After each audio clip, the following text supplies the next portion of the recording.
Buenas noches, hermanos. Otra vez, buenas noches, hermanos. Bueno, muchísimas gracias por responder a este saludo y les voy a rogar que abran sus Biblias en Lucas, capítulo 1, versículos 26 al 36. Lucas, capítulo 1, versículos 26 al 33, perdón, para que vean que estamos en vivo, hermanos. Lucas 1, 26 al 33. Y síganme con su vista, le voy a dar lectura a este pasaje, hermanos. Ustedes síganme con su vista nada más. Dice así la palabra de Dios en Lucas 1, 26 al 33. Dice la palabra de Dios: al sexto mes, el ángel Gabriel fue enviado por Dios a una ciudad de Galilea llamada Nazaret, a una virgen desposada con un varón que se llamaba José, de la casa de David, y el nombre de la virgen era María. Y entrando el ángel en donde ella estaba, dijo: salve, muy favorecida, el Señor es contigo, bendita tú entre las mujeres.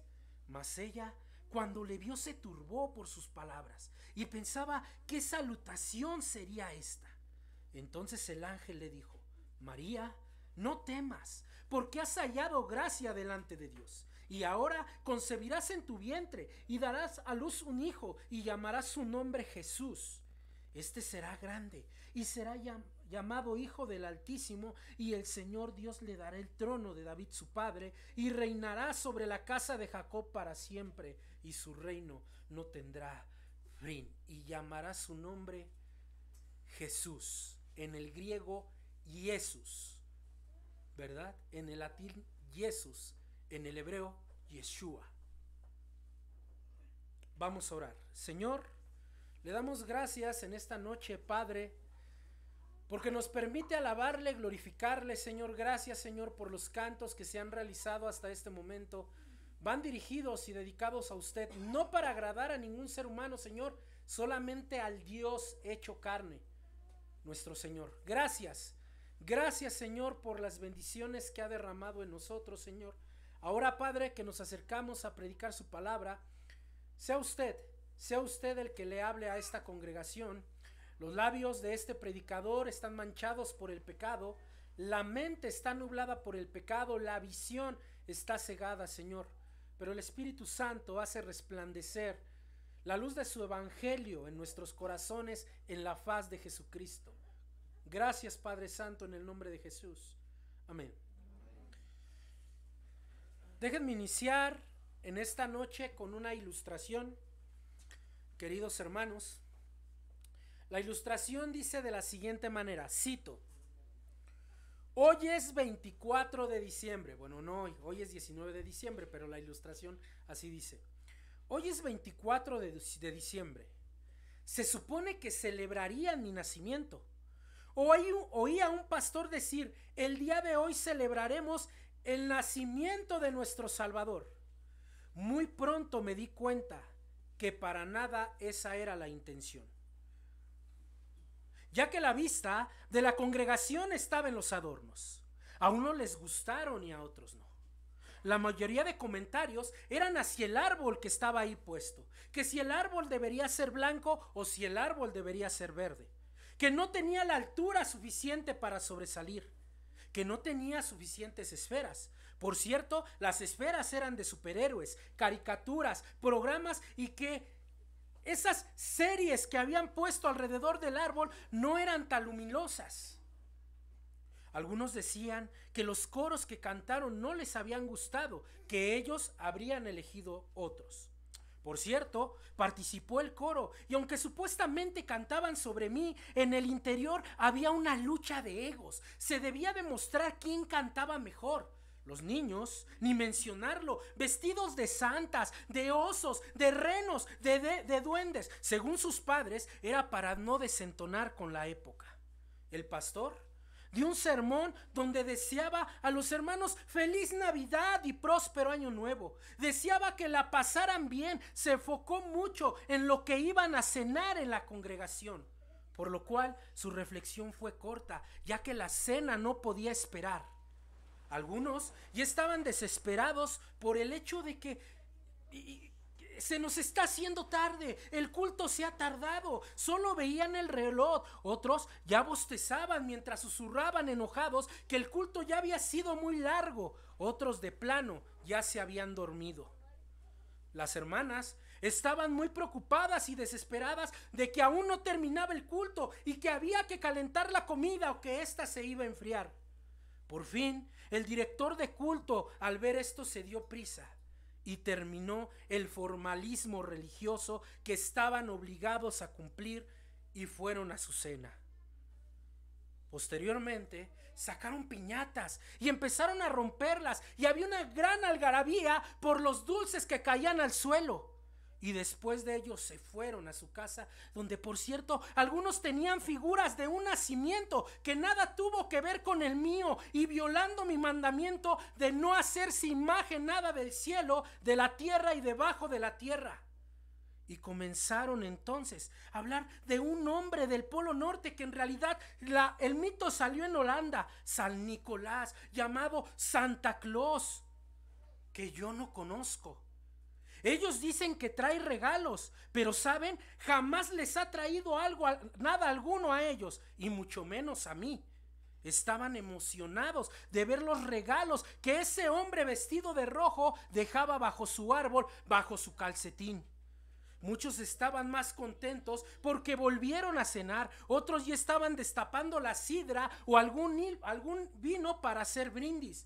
Otros ya estaban bailando canciones que no tienen nada que ver conmigo. Otros cantando o haciendo otras cosas. Algunos por el alcohol terminaron en pleito. Otros ni siquiera necesitaron el alcohol porque peleaban por eventos familiares pasados. Y así el día terminó. Y lo que se supone que era mi celebración nada tuvo que ver conmigo. Parece que fue como hace 2000 años. Nadie me esperaba, nadie estuvo atento. Tal vez se les olvidó que yo había nacido. Tal vez para ellos ni siquiera nací. Lo triste es que estoy hablando de aquellos para los que morí. Es por ello que me di cuenta que ellos celebran la Navidad y no que yo vine al mundo. Fin de la ilustración. Pero pastor, ¿no le parece que usted es muy exagerado? ¿Qué hay de darnos gusto? ¿Qué hay de sentirnos felices? ¿Qué tal de alegrarnos por los regalos? Hermanos, Cristo no nació para eso. Pastor, ¿qué no es lo mismo Navidad y el nacimiento de Jesús? ¿Qué no se supone que Navidad viene del latín nativitas, que significa nacimiento? Mi respuesta, querida iglesia, para esta noche es no. La Navidad y el nacimiento de nuestro Señor son dos cosas totalmente diferentes. La Navidad para nosotros es, sí, Cristo nació, pero más el árbol, más las nochebuenas, más las series, más los adornos, más santas, más los reyes, más los regalos, más las cenas. Pero ¿saben? En el nacimiento de Cristo no hay absolutamente nada de eso. Nuestra Navidad no es el nacimiento de Cristo, es una tradición pagana. Es más, perdón por echarles a perder el día. Jesús no nació para que celebráramos la Navidad. Entonces, ¿para qué nació? Jesús nació para morir por nosotros. Pero ese es un aspecto de por qué Jesús nació. Jesús nació para otras cosas más. Y eso es lo que veremos el día de hoy. Vamos a tomar el verdadero sentido, no de la Navidad, sino del nacimiento del Señor. Hermanos, ¿para qué nació Jesús? Corría el año 5 o 4 antes de Cristo, cuando comenzaron a manifestarse cosas asombrosas. Apariciones de ángeles, una estrella que guiaba, sabios viniendo del oriente, pero también cosas terrenales, como un censo y un empadronamiento, por lo cual una pequeña familia de Nazaret tenía que regresar a su ciudad natal, Belén de Judá. Pero el propósito de todo esto no era censarlos. El propósito era dar cumplimiento al mayor acontecimiento que habría en este mundo, el nacimiento del Salvador. Pero ¿Cómo sabemos que era el año 5 o 4 antes de Cristo? Bien, porque Lucas nos dice que fue en días de Herodes el Grande, el cual muere en el año 3 antes de Cristo. Ese inicuo rey manda a matar, escuchen, a los niños de 2 años hacia abajo, por el cual el Mesías tuvo que nacer el 5 o el 4 antes de Cristo, es decir, que Cristo se adelantó 4 o 5 años a la fecha 0 de la historia de la humanidad. Pastor, ¿por qué es importante esto? Bien, porque esa es una fecha de mucha oscuridad, refiriéndonos al pecado de los hombres. El emperador romano corrompido, los reyes corrompidos, los gobernadores corrompidos, los sacerdotes corrompidos, el pueblo corrompido. De tal manera que la humanidad estaba totalmente hundida en el pecado. Los hombres en poligamia, con otra mujer. ¿Les suena parecido a los cristianos de hoy en día, hermanos? No me vean feo. Así estaba el mundo en ese tiempo. De tal manera que Dios, a través del profeta Isaías, había dado un anuncio de cómo él terminaría con toda la oscuridad. Isaías capítulo 9 versículo 1 y 2 dice: mas no habrá siempre oscuridad para la que está ahora en angustia, tal como la aflicción que vino en el tiempo que livianamente tocaron la primera vez a la tierra de Zabulón y a la tierra de Neftalí, pues al fin llenará de gloria el camino del mar, de aquel lado del Jordán, Galilea de los gentiles. El pueblo que andaba en tinieblas vio gran luz. Los que moraban en tierra de sombra de muerte, luz le resplandeció. En el clímax de la historia, cuando todo parecía perdido, aparece un arcángel que traería un anuncio que cambiaría el estado y el resto de la historia de la humanidad, pero también transformaría el rumbo de la vida de los hombres. En ese anuncio, este mensajero de Dios hablaría de 3 profecías de Dios para terminar con el pecado de la humanidad. Y el arcángel dio una profecía pasada, una profecía presente y una profecía futura. Por ello, el título de nuestra predicación es 3 profecías que cambiaron la historia. El título de nuestra predicación es 3 profecías que cambiaron la historia. Y eso es lo que precisamente nosotros veremos en esta noche. 3 profecías que se supone que han cambiado nuestra historia. Y lo vamos a ver en 3 aspectos diferentes. Número 1, atentos hermanos, porque acuérdense que al final va a haber algo, Número 1, profecía antigua. Profecía antigua. Dios moraría en medio de su pueblo. Lucas 1, 26 y 27. Número 1, profecía antigua. Dios moraría en medio de su pueblo. Lucas 1 del 26 al 27. Número 2, profecía presente. Profecía presente. Dios salva a su pueblo. Profecía presente, Dios salva a su pueblo. Lucas 1, 28 al 31. Profecía presente, Dios salva a su pueblo. Lucas 1, 28 al 31. Y número 3, profecía futura. Número 3, profecía futura. Dios reinará en su pueblo. Dios reinará en su pueblo. Lucas 1, 32 y 33. Profecía futura, Dios reinará en su pueblo. Lucas 1, versículos 32 al 33. Vamos a ver el primer aspecto de esta predicación. Me espero que terminen de platicar, hermanos. ¿Ya? ¿Listos? ¿Ya vamos a escuchar a Dios? ¿Sí? Bueno, gracias, queridos hermanos. Número 1, profecía antigua. Dios moraría en medio de su pueblo. Lucas 1, 26 y 27. Y el texto dice de la siguiente manera: al 6º mes, el ángel Gabriel fue enviado por Dios a una ciudad de Galilea llamada Nazaret, a una virgen desposada con un varón que se llamaba José, de la casa de David, y el nombre de la Virgen era María. El texto inicia diciendo al sexto mes. Algunos comentaristas y evangelistas comentan, escuchen esto, que Jesús nació en junio por esta frase, porque dice al sexto mes. Entonces dicen, si tú ves el año es enero, febrero, marzo, abril, mayo, junio, y muchos aquí van a decir amén. No es cierto. ¿Sabes por qué, querido hermano?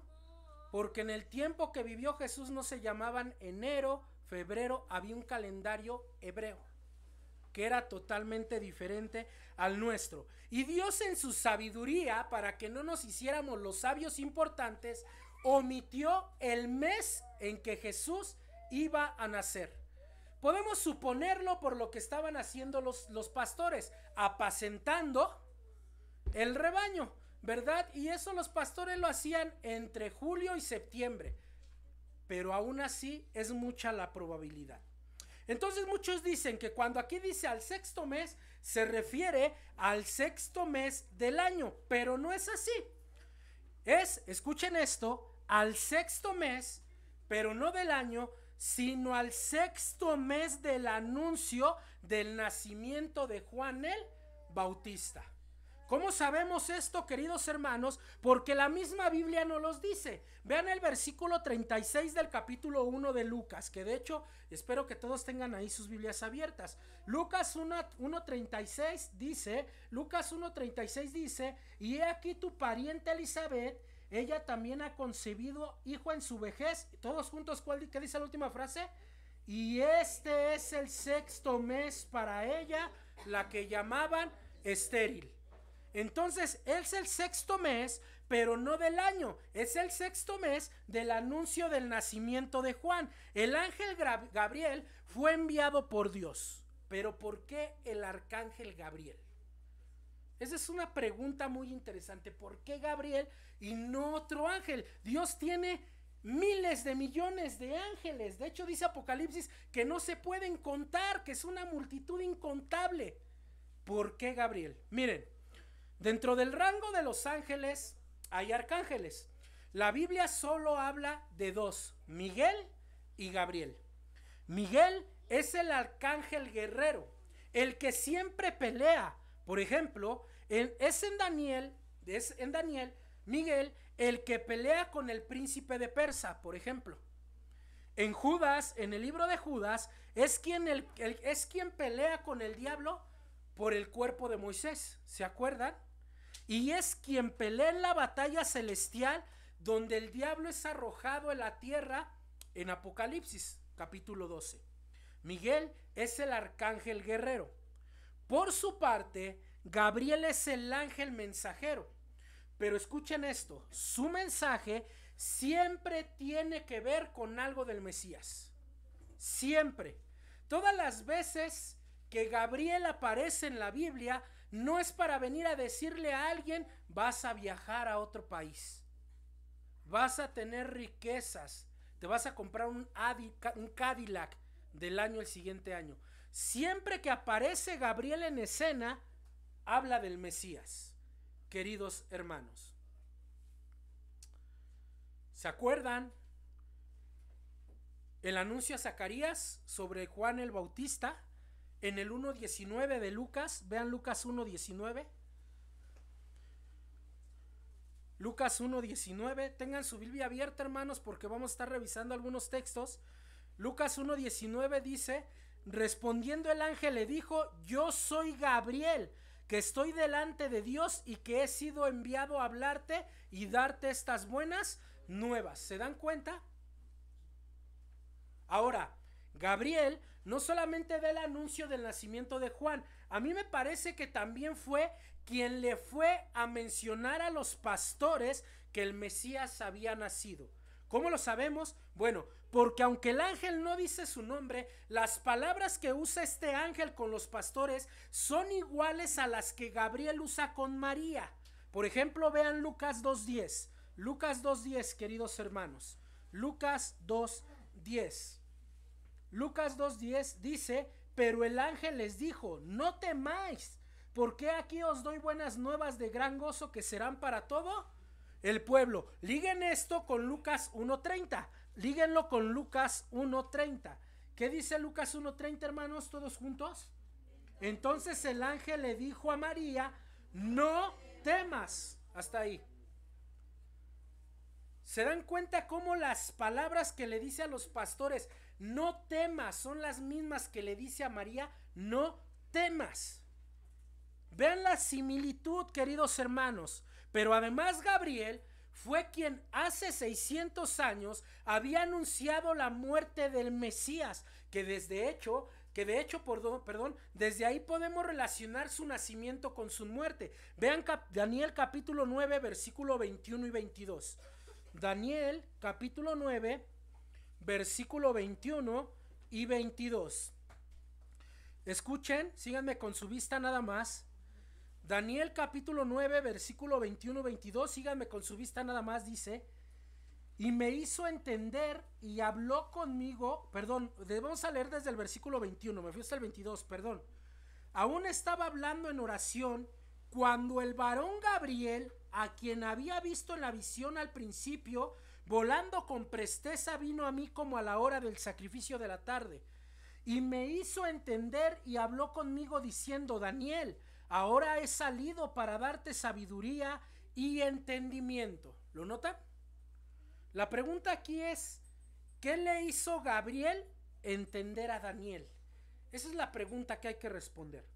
Bueno, si ustedes van a Daniel 9, 25 y 26, ahí nos dice qué fue lo que le dio a entender. Daniel 9, 25 y 26.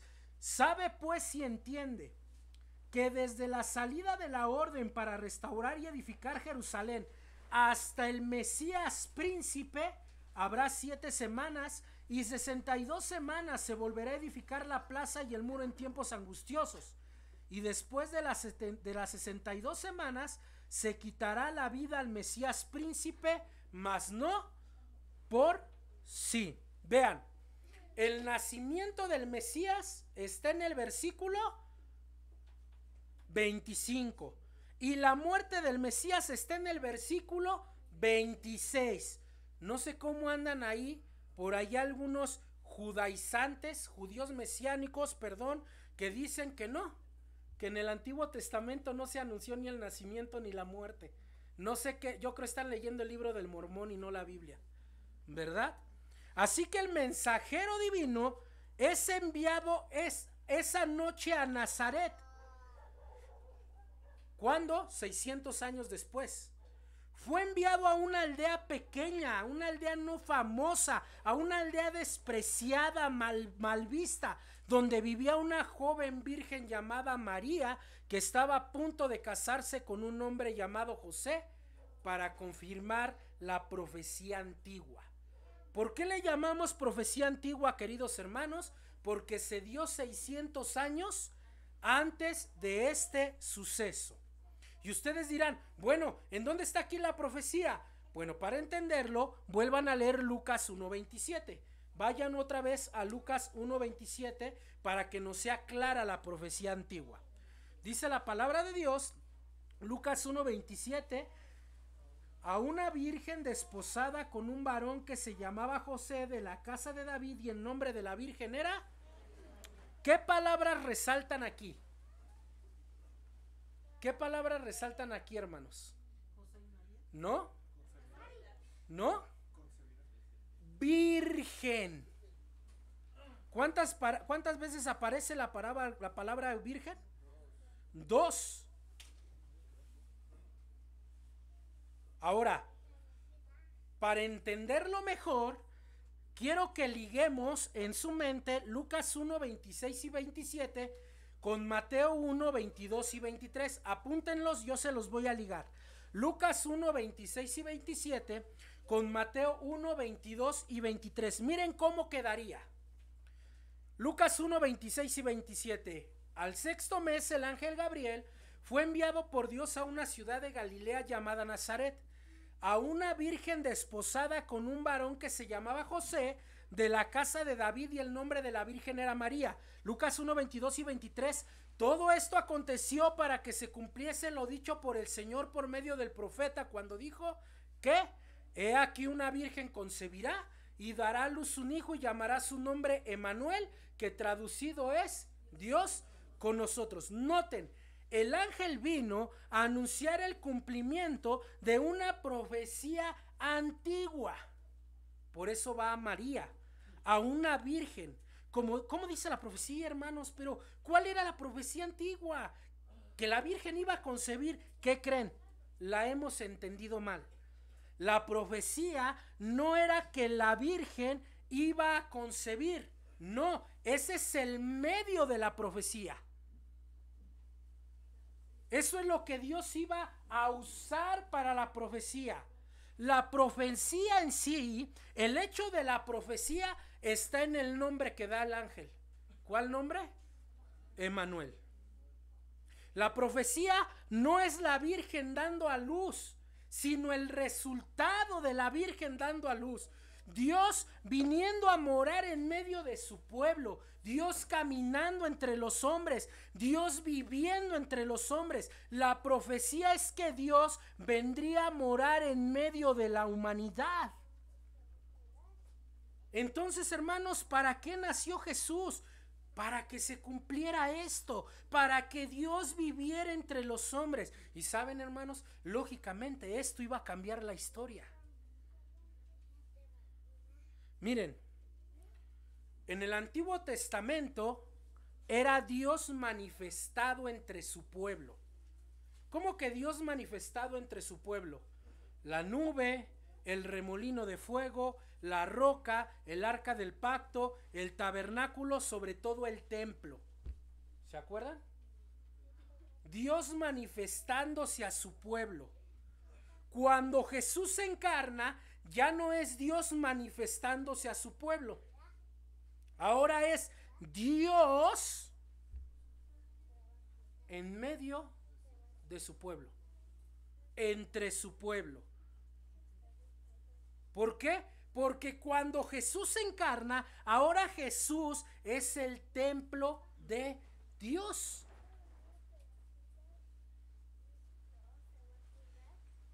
Miren Juan capítulo 2 versículos 19 al 22. Juan capítulo 2.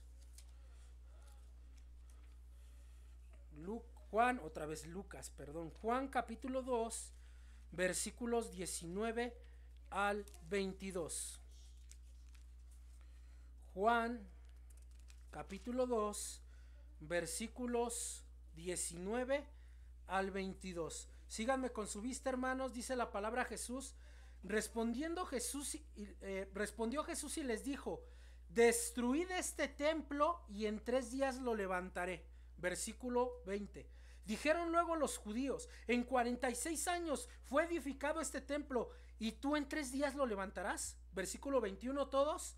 Mas él hablaba del templo de su cuerpo. Versículo 22 todos. Por tanto, cuando resucitó de entre los muertos, sus discípulos se acordaron que había dicho esto y creyeron la escritura y la palabra que Jesús había dicho. ¿Cuál era el templo de Dios cuando Jesús se encarna? Jesús mismo. ¿Se dan cuenta, queridos hermanos? Cristo es Dios con su pueblo, Dios entre los hombres, Dios viviendo con el hombre. ¿Pero qué creen? Que ahí no para la historia. Cuando Jesús muere y resucita y asciende y envía al Espíritu Santo, cambia Dios con los hombres. Ahora se convierte en Dios en los hombres. ¿Cómo que Dios en los hombres? El templo de Dios, ahora ¿quién cree que sería? El hombre. Observen Juan 14:26. Vayan a Juan 14:26. Juan 14:26. Juan 14:26, queridos hermanos. Juan 14:26.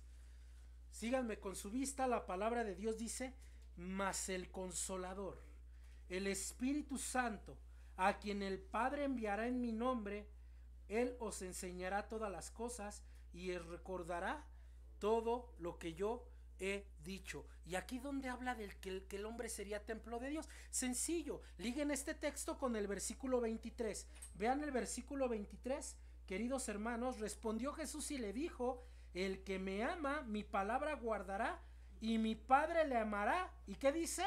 Y vendremos a él, ¿y qué? Y haremos morada. Wow.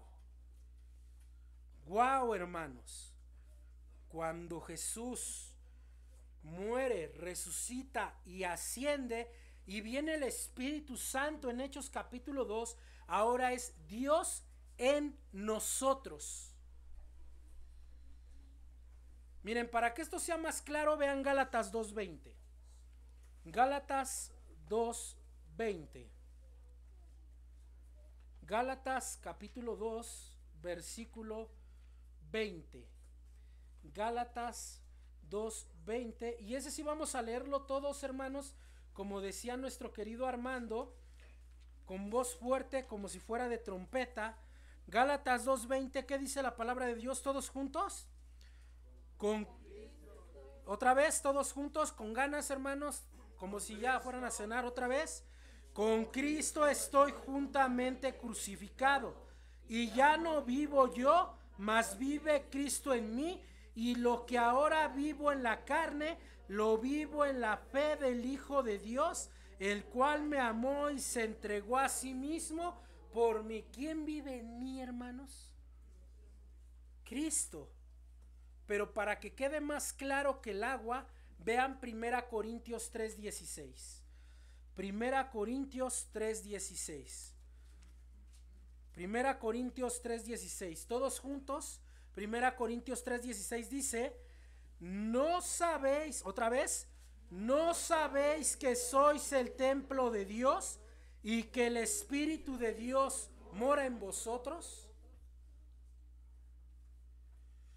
Así que lo que Jesús hizo al nacer, amados hermanos, es que Dios no solamente se manifestaría al hombre como en el Antiguo Testamento, sino que viviría entre el hombre como en el tiempo de Jesús, pero para después vivir en el hombre, queridos hermanos. Hermanos, eso es lo que debemos de recordar, no solamente en estas fechas, sino siempre. Eso es lo que debe alegrarme, que Jesús Dios nació como hombre para que Dios viviera en el hombre, en ustedes y en mí. Esa era la profecía de Isaías. Esa era la profecía de Isaías. Pero no solo nació Jesús, sino para algunas cosas más, hermanos. Ya vimos la profecía antigua, Dios moraría en medio de su pueblo. Tenemos que ir a la siguiente, la profecía presente. Dios salva a su pueblo. Dios salva a su pueblo, la profecía presente. Cuando hablamos de presente nos referimos al tiempo de la visita de Gabriel, al tiempo de la visita de Gabriel. Dice Lucas 1:28 al 31. Lucas 1:28 al 31, regresen ahí conmigo. Y entrando el ángel en donde ella estaba, dijo: salve, muy favorecida, el Señor es contigo, bendita tú entre las mujeres. Mas ella, cuando le vio, se turbó por sus palabras y pensaba qué salutación sería esta. Entonces el ángel le dijo: María, no temas, porque has hallado gracia delante de Dios, y ahora concebirás en tu vientre y darás a luz un hijo y llamarás su nombre Jesús. Gabriel no solamente llegó a Nazaret, sino que entra en donde estaba María y le da un saludo: salve. Ese salve quiere decir hola. Eso es lo que quiere decir ese salve: hola. Y luego le dice: muy favorecida. O sea que el ángel le dice: hola, muy favorecida. Sin duda, con esto el ángel señala que Dios la había elegido para recibir su gracia. Es como cuando tú le dices a alguien: yo te favorecí o yo lo favorecí. ¿Qué estás diciendo? Que lo elegiste para bien. Eso es lo que el ángel le está diciendo a María. Además, Con la frase hola, Gabriel quería tranquilizar a María. Por eso añade, el Señor está contigo, bendita tú entre las mujeres. Después de todo, amados hermanos, una aparición angelical asustaría a cualquiera. Imagínense que estamos aquí todos juntos y de repente se manifiesta un ángel aparte del pastor. Se manifiesta un ángel de Dios. Wow, o sea, yo no sé ustedes, pero yo ahí, ay, ¿verdad? Entrego el equipo, se dice por ahí, ¿verdad? O sea, yo creo que asustaría a alguien. ¿Se acuerdan del sacerdote Zacarías, el padre de Juan, cuando vio a Gabriel? ¿Qué hizo? Se asustó. Se asustó después que hasta le dio tanto miedo que hasta el habla se le fue. No, no es cierto, se la quita el ángel después. Ahora, aquí es donde quiero meditar. Aquí Jesús no está usando el Ave María, ni el Dios te salve María. ¿Se lo saben? Yo sí, pero no se los recito porque si no se me van ahorita todos, ¿verdad? No. Había un papa llamado Pío X, que dijo que cuando el ángel da esta oración, es porque María estaba llena de gracia en sí misma. Déjenme explicar lo que dijo este papa. Que como María fue sin pecado concebida, es decir, no tenía pecado, de ella misma provenía la gracia. Fue María la que decidió traer al Mesías al mundo. ¿En serio? No, hermanos. Gabriel le está diciendo a María que ella sería bendecida. ¿Por qué? Porque recibiría la gracia de Dios, no porque de ella viniera la gracia de Dios. ¿Cómo sabemos que esto es así? Por los siguientes versos. Vean Lucas 1, 29 al 31. Lucas 1, 29 al 31. Y miren lo que dice María. Lucas 1, 29 al 31. Dice la palabra de Dios. Síganme con su vista nada más, queridos hermanos. Mas ella, cuando lo vio, se turbó por sus palabras y pensaba, ¿qué salutación sería esta? O sea, ¿qué está diciendo María? ¿De qué me hablas?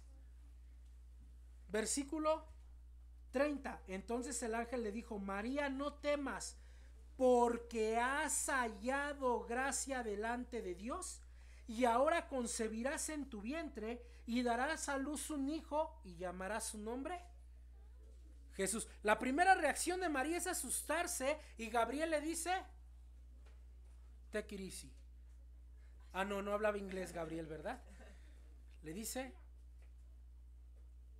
despacio. Ah, no era chilango Gabriel, ¿verdad? Le dice, no temas, no tengas miedo, no debes de asustarte, María, porque has hallado gracia delante de Dios. Es decir, Dios en su gracia, te ha elegido con un propósito. ¿Y cuál era ese propósito? Cumplir la profecía del Antiguo Testamento, traer al Redentor al mundo. Miren, hermanos, cuando Adán pecó, la humanidad quedó esclava del pecado, bajo la condenación. ¿Y saben qué pasa? Dios promete a Adán y a Eva que les daría un hijo que acabaría con la maldición del pecado. ¿Y saben qué? En este momento se cumpliría esa promesa. Miren, vayan por favor, queridos hermanos, a Lucas 1:31 nuevamente, porque alguien seguramente aquí va a decir, bueno, sí, pero aquí ¿dónde se ve esa profecía? Lucas 1:31. Vamos a leerlo todos juntos porque veo que ya están durmiendo todos. Hermanos, el que vea que se duerme no le toca cena, yo ahora sí se los cumplo. ¿Vale? Lucas 1:31 dice la palabra de Dios, todos juntos. Y ahora concebirás en tu vientre y darás a luz un hijo y llamarás su nombre Jesús. Bien. En muchos círculos teológicos cristianos hay un pleito. Jesús lo inventaron los romanos. No has leído la Biblia en griego.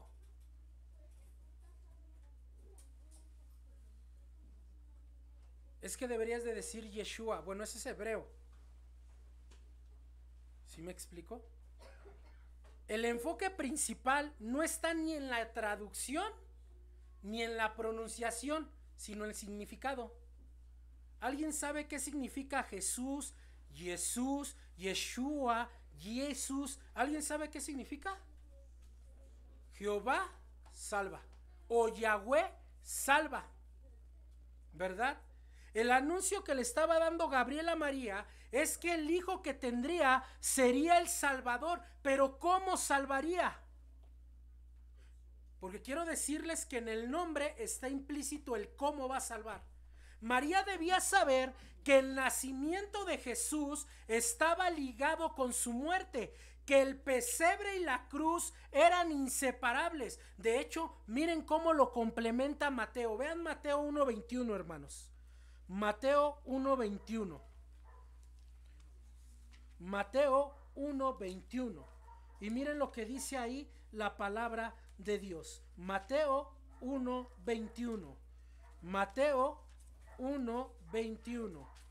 Y dice la palabra de Dios, queridos hermanos, todos juntos: y dará a luz un hijo y llamará su nombre Jesús, porque él salvará a su pueblo ¿de qué? ¿A qué les recuerda este texto, hermanos?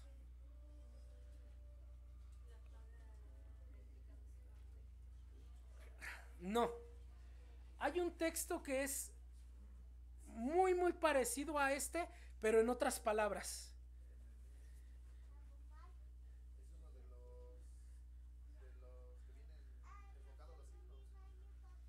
Sí, pero no.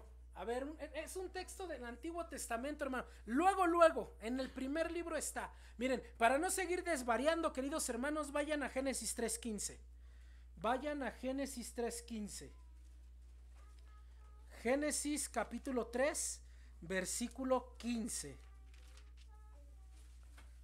Y miren lo que dice ahí la palabra de Dios. Génesis 3:15. ¿Lo leímos todos juntos? Y pondré enemistad entre ti y la mujer, y entre tu simiente y la simiente suya.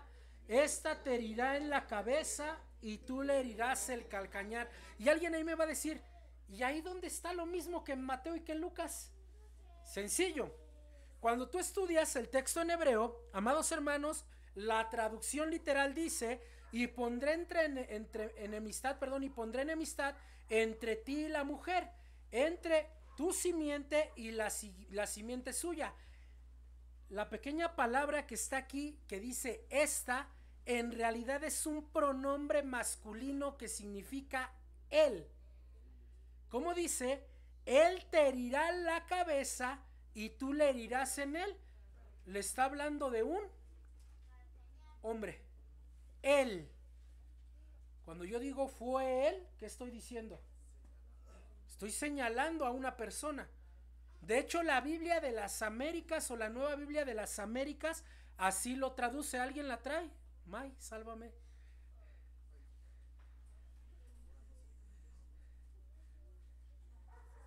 Yo sé que May la tiene. ¿Usted también? Adelante, hermano. Génesis 3:15.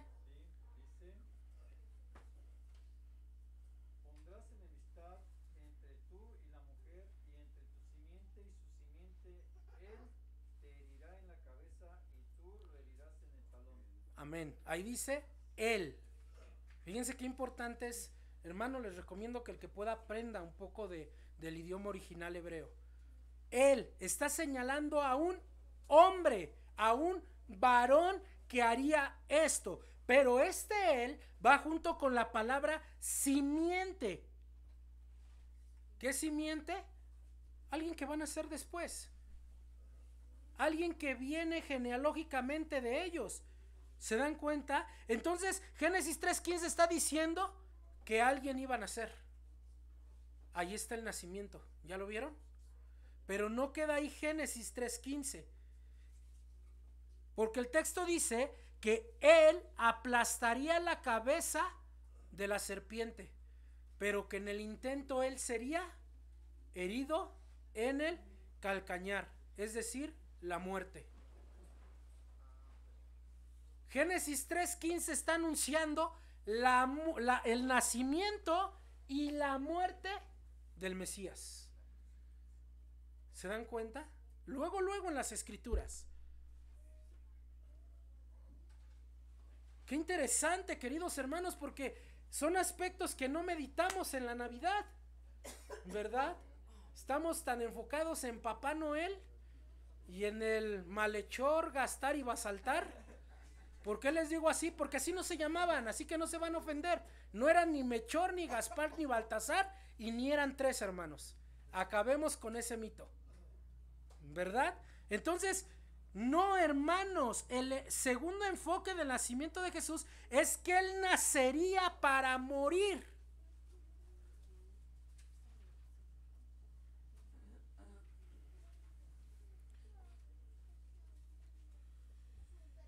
Vean Lucas 2:11.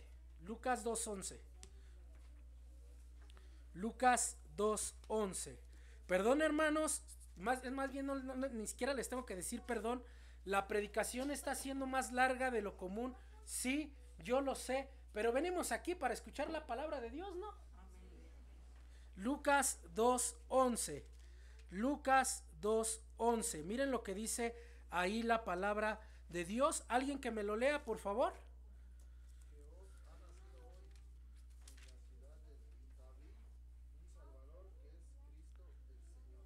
Lucas habla de Cristo, el Mesías, pero también dice el Salvador.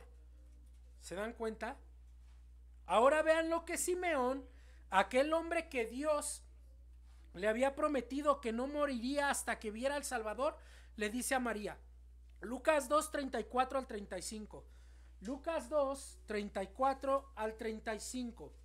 Lucas 2:34 al 35. Síganme con su vista, miren lo que dice la palabra de Dios.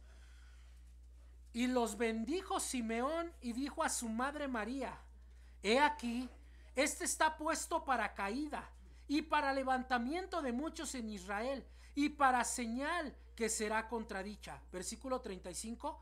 Y una espada traspasará tu misma alma, para que sean revelados los pensamientos de muchos.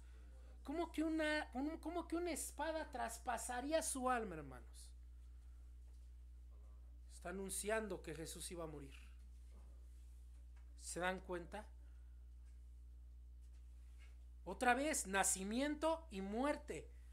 Por último, Ana la profetisa, Lucas 2:38. Aquí sí había una profetisa llamada Ana, ¿verdad? Lucas 2:38. ¿Qué dice ahí la palabra de Dios? ¿Todos juntos?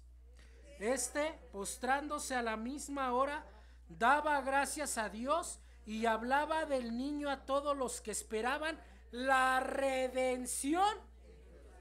¿Cómo que la redención, hermanos? Bueno, está ligado a la muerte de Jesús. Así que la profecía actual era que el niño que había nacido iba a morir para salvar a su pueblo de sus pecados. Hermanos, el mejor regalo de Navidad ya te lo dieron. ¿Quién te lo dio? Cristo. ¿Y cuál fue ese regalo? La salvación. O sea, que el bebé que nació en Belén es el soberano Dios que fue enviado para salvar. ¿Recuerdan lo que Gabriel le dijo a María en Lucas?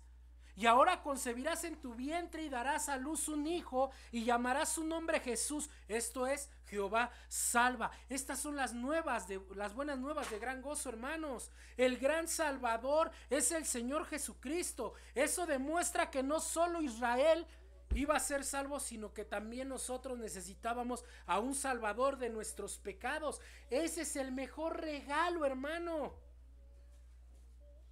Pero ¿sabes qué? Es en el regalo que menos meditamos el 24 y 25 de diciembre. No, yo estoy disfrutando mis regalos terrenales, materiales, que tarde o temprano se van a acabar. A mí me importa lo que hay debajo del árbol. No me importa lo que pasó en el Gólgota hace 2000 años. Miren Primera de Juan 4:14. Primera de Juan 4:14. Primera de Juan 4:14. ¿Qué dice ahí la palabra de Dios? Todos juntos, hermanos. Primera de Juan 4:14. Dice la escritura: Y nosotros hemos visto y testificamos que el Padre ha enviado al Hijo, el Salvador del mundo. Y ahora en aplicación, ¿de qué nos salvó? Sí, ya sé que de los pecados, pero nada más. Yo creo que no. Hay muchas cosas implícitas. Número 1, nos salvó del infierno. Colosenses 1:13, el cual nos ha librado de la potestad de las tinieblas y trasladado al reino de su amado Hijo. Nos salvó del infierno. Nos salvó del poder del diablo y de sus huestes. Primera de Juan 3:8. El que practica el pecado es del diablo, porque el diablo peca desde el principio. Para esto apareció el Hijo de Dios, para deshacer las obras del diablo. Primera de Juan 3:8. Colosenses 2:15. Y despojando a los principados y a las potestades, los exhibió públicamente, triunfando sobre ellos en la cruz. O sea, Jesús nos salva del infierno, del diablo, de sus huestes, pero también nos salvó de la muerte. Primera Corintios 15:26. Y el postrer enemigo que será destruido es la muerte. ¿Qué quiero decir?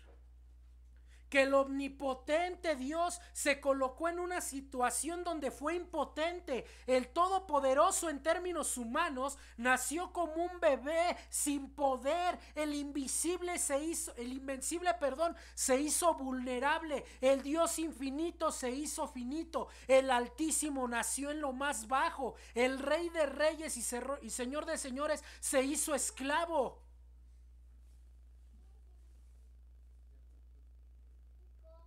¿Y qué crees? No había árbol, ni bota, ni zapato, ni esferas, ni nada. ¿Sabes qué había? Animales en un establo.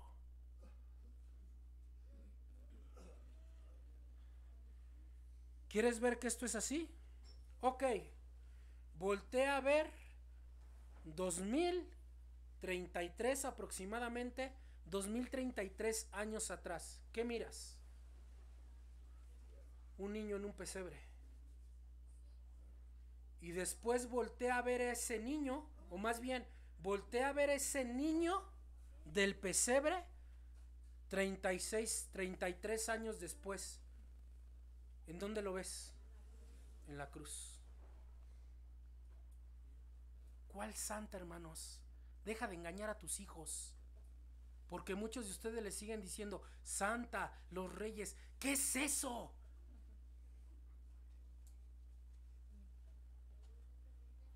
Ya vimos una profecía antigua, Dios moraría con su pueblo. Ya vimos la profecía actual, Dios salvaría a su pueblo. Veamos la última profecía. Número 3, profecía futura. Dios reinará en su pueblo.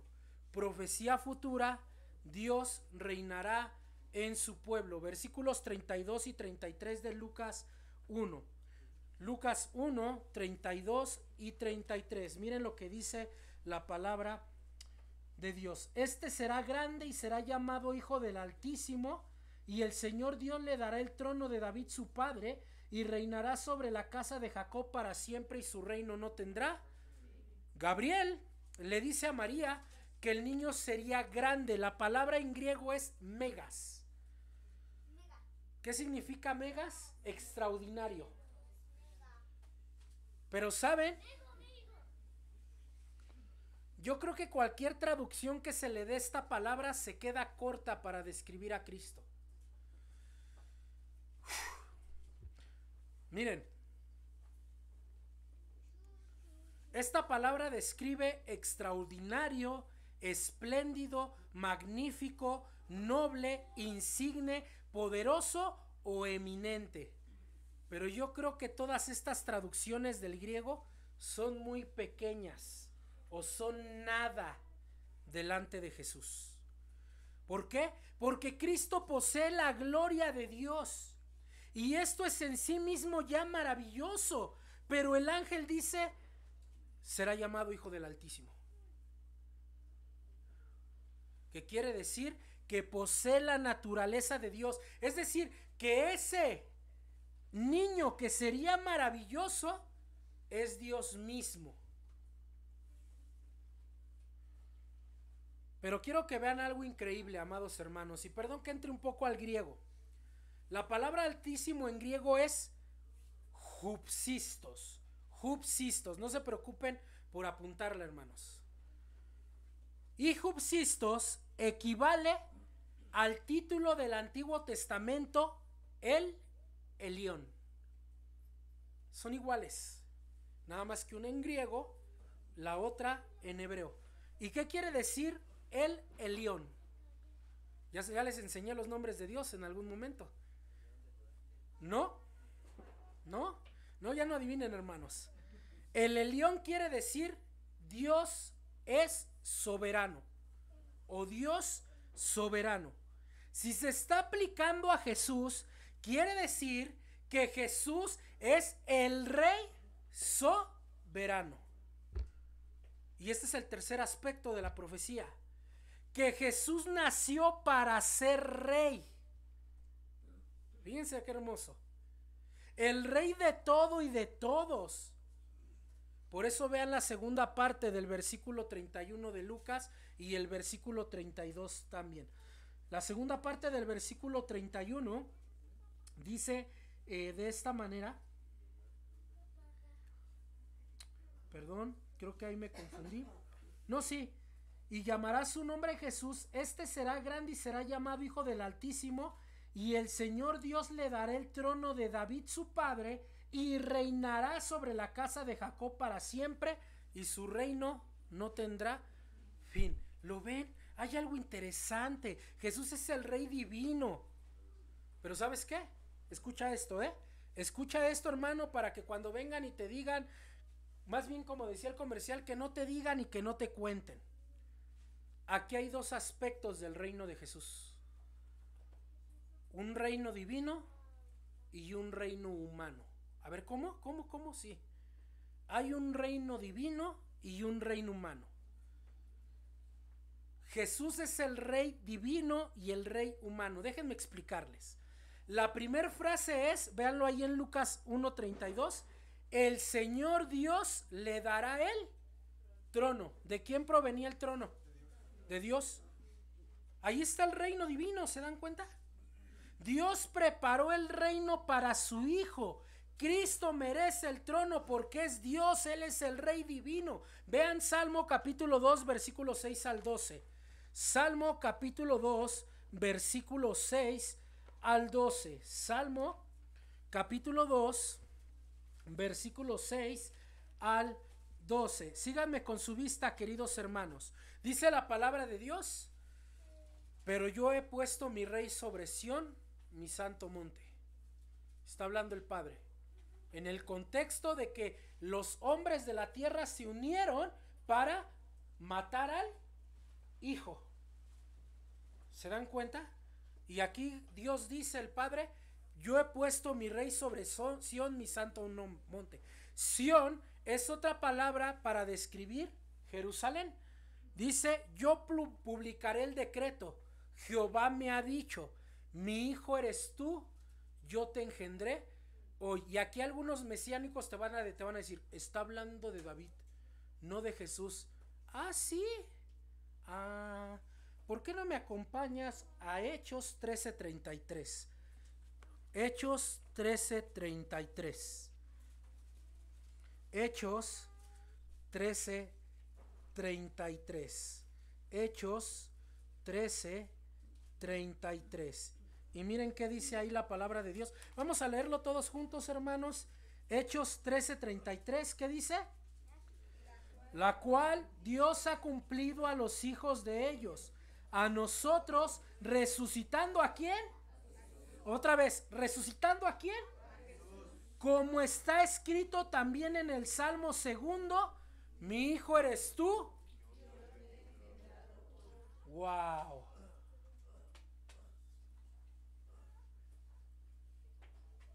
Jesús nació, murió y resucitó para ser y porque es el Rey. Regrese al Salmo capítulo 2, versículo 8. Salmo 2, versículo 8 dice: pídeme y te daré por herencia las naciones y como posesión tuya los confines de la tierra. los quebrantarás con vara de hierro, como vasija de alfarero los desmenuzarás. Ahora pues, oh reyes, sed prudentes, admitid amonestación, jueces de la tierra, servid a Jehová con temor y alegraos con temblor. Versículo 12, todos juntos. Honrad al Hijo para que no se enoje y perezcáis en el camino, pues inflama de pronto su ira. Bienaventurados todos los que en él confían. Ahí está el reinado divino, y esto se va a cumplir en Apocalipsis capítulo 20.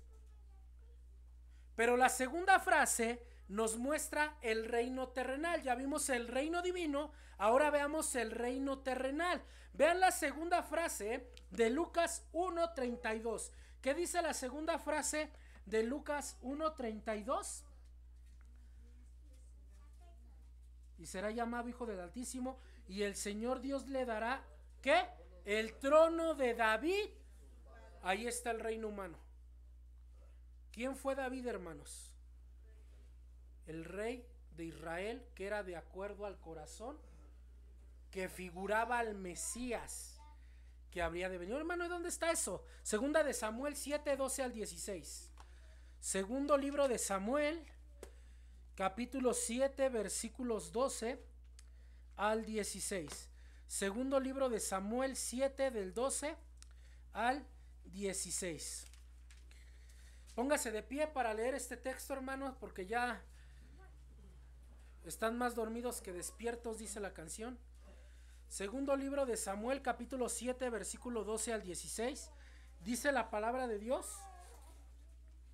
Todos juntos, dice: cuando tus días sean cumplidos y duermas con tus padres, yo levantaré después de ti a uno de tu linaje, el cual procederá de tus entrañas, y afirmaré su reino. Él edificará casa, y yo afirmaré para siempre el trono de su reino. Yo le seré a él por padre, y él me será mi hijo. Y si él hiciere mal, yo le castigaré con vara de hombre y con azotes de hijos de hombres. 15. Pero mi misericordia no se apartará de él, como la aparté de Saúl, a cual quité de delante de ti. Y será afirmada tu casa y tu reino para siempre delante de tu rostro, y tu reino será estable eternamente. Tomen asiento. Jesús es el Hijo prometido que se sentaría en el trono para siempre. Lo que Gabriel está señalando es que el niño que nació en Belén es el rey de todo porque es divino, y es el rey de todos porque reina en la humanidad. Jesús es el rey divino, pero también el rey humano. Fíjense qué interesante, hermanos, todo lo que vemos en la escena del nacimiento de Jesús. Por eso miren lo que dice Jesús en Mateo 28:18, nada más escúchenme. Mateo 28:18, Jesús dijo, dice la palabra: y Jesús se acercó y les habló diciendo: toda potestad me es dada, ¿dónde? En el cielo, y ¿dónde más? En la tierra.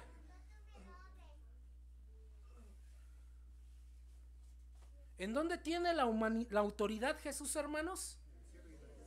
Él es el rey, el león de Judá, la raíz de David. Él nació para ser rey y no algo menos que eso.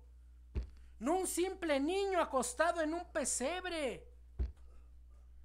Si ustedes recuerdan, hasta los mismos sabios del oriente en Mateo 2:2 dijeron: ¿dónde está el rey de los judíos que ha nacido? Porque su estrella hemos visto en el oriente y venimos a adorarle.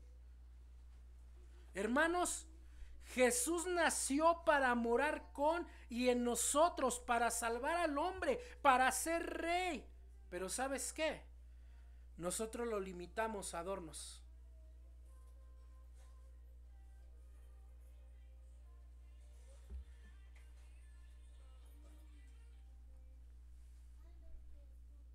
Nosotros lo limitamos a árboles, a series, a esferas, a luces. Lo cambiamos por un gordo de barbas blancas o por tres humanos que según vinieron del oriente. Lo hermoso y emocionante de la Navidad son los regalos. ¿Sabes qué, hermano? No es cierto. No es cierto. El verdadero sentido de todo esto es Jesús y lo que vino a hacer. Por eso decía al principio que su Navidad, su nacimiento, no es nuestra Navidad. Son dos cosas totalmente diferentes. ¿Por qué no en vez de poner, te voy a dar chance, ¿por qué no en vez de poner un nacimiento donde Él está acostado en un pesebre, por qué no mejor lo pones en un trono y que Él sea el rey?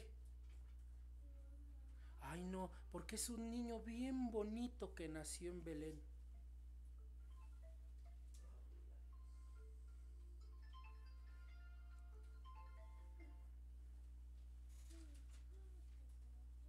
El nacimiento de Jesús y nuestra Navidad son totalmente opuestas. Y mira, hermano, nada malo con que adornes y los regalos y todo eso, pero no metas a Jesús en ello. Mejor di: quiero hacer una cena adornando con un árbol, que venga toda mi familia y nos vamos a intercambiar regalos. Ok, está bien, pero no metas a Jesús en eso. Hay epidemia, ¿no? Hermano Sam, me recoge los 3 de una vez para... Ahora que mañana me voy a Nesa, si los quieren ir a recuperar allá, por favor, al tianguis. O para el proyecto Esdras, gracias, querido hermano. O sea, no hay nada malo, hermano, pero reflexiona. A veces lo importante son las luces en el árbol con las esferas. Hermano, la verdadera luz del mundo ya vino y vive en nosotros. Nos emocionamos con los regalos, pero el mayor regalo ya lo tuvimos, que es la salvación. No, hermano, es que yo pongo el árbol porque el árbol da alegría a mi hogar. Oye, ¿qué no la alegría de tu hogar se llama Jesucristo? ¿Cómo un árbol ahí verde no es lo que da la alegría a tu hogar, hermano? Lo que debe de dar alegría a tu hogar y a tu vida se llama Jesús.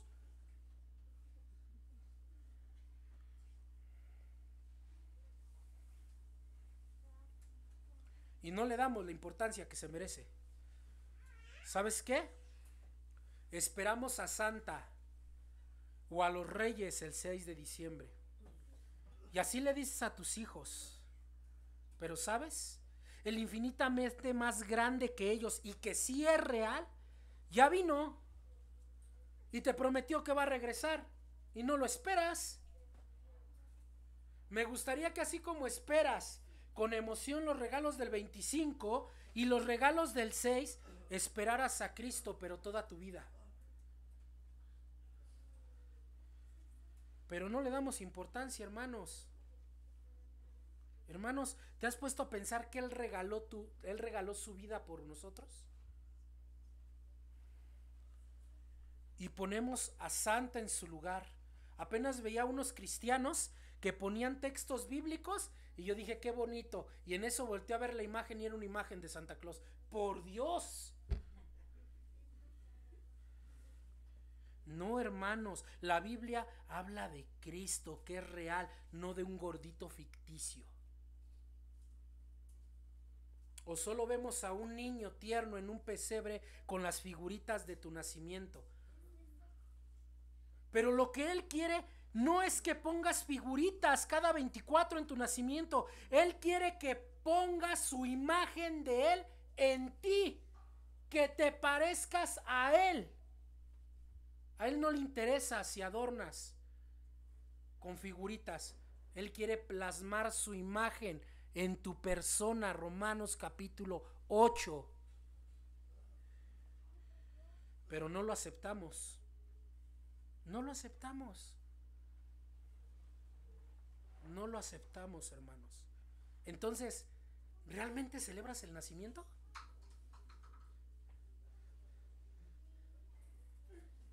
¿Realmente estás celebrando que Cristo vino al mundo? Yo tengo una respuesta, hermanos. No. No. No, hermanos, Él es el Rey del universo que vino a entregar su vida por los pecados de los hombres.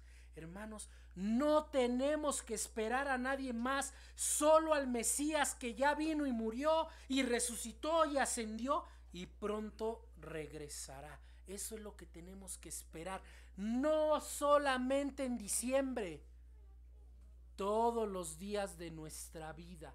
Para el cristiano todos los días son Navidad.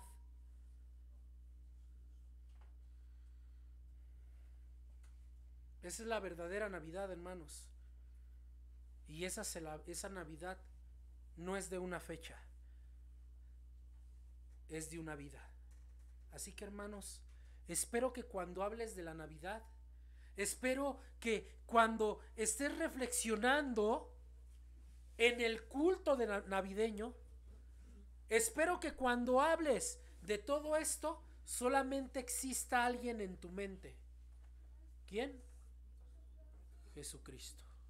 Oremos. Señor, gracias.